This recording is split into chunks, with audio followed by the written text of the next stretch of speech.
అందము,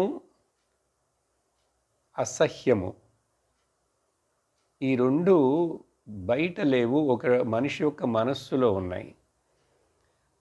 ఆ చూసేవాడి యొక్క దృష్టికి తగినట్లుగా ఒకటి అందముగా ఉన్నదా, లేక అసహ్యముగా ఉన్నదనేటువంటిది ఏర్పడుతుంది.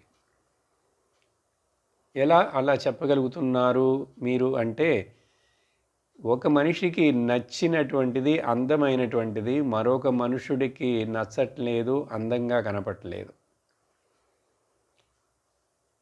YC versa, opposite also.